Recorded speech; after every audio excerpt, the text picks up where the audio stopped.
Hai semua, perkenalkan nama saya Cendra Junawan Yusuf dengan NIM 241910701023 dari Fakultas Teknik. Di sini saya akan menjelaskan potensi bahasa Indonesia menjadi bahasa internasional. Nah, berikut penjelasannya. Yuk disimak.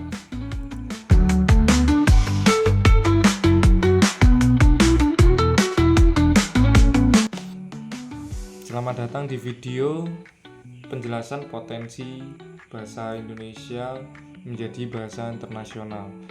Tahukah Anda, bahasa Indonesia kini semakin diakui di kancah dunia. Baru-baru ini bahasa Indonesia resmi menjadi salah satu bahasa internasional di UNESCO, menandai langkah besar menuju panggung global. Bahasa Indonesia berakar dari bahasa Melayu, namun perkembangannya telah jauh melampaui bahasa induknya.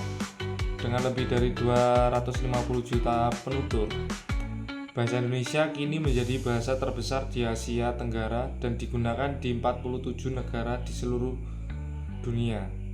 Sejak kemerdekaan, bahasa Indonesia telah menjadi perekat bangsa, menyatukan ratusan suku dan budaya di Nusantara. Ada beberapa faktor utama yang mendukung potensi bahasa Indonesia sebagai bahasa internasional. Yang pertama, jumlah penutur yang besar. Dengan populasi Indonesia yang keempat terbesar di dunia, jumlah penutur bahasa Indonesia sangat signifikan. Yang kedua, ada tata bahasa yang sederhana. Bahasa Indonesia dikenal memiliki tata bahasa yang relatif mudah dipelajari oleh orang asing, tanpa konjugasi rumit seperti dalam banyak bahasa lain. Yang ketiga, bahasa multi serapan.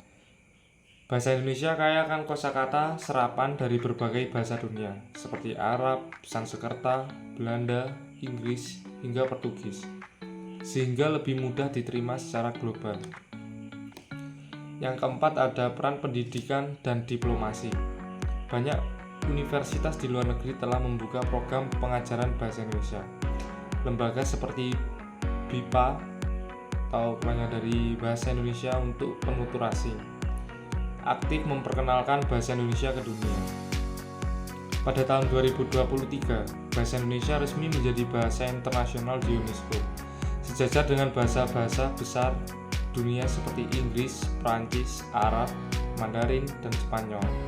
Ini adalah pengakuan atas peran penting bahasa Indonesia dalam diplomasi, pendidikan, dan budaya internasional. Selain itu, semakin banyak orang asing yang mempelajari bahasa Indonesia. Data menunjukkan sejak tahun 2010, ada sekitar 1.040.000 orang asing yang belajar bahasa Indonesia di berbagai negara. Nah, ada juga manfaat dan dampak internasionalisasi. Jika bahasa Indonesia semakin diakui secara internasional, manfaatnya sangat besar.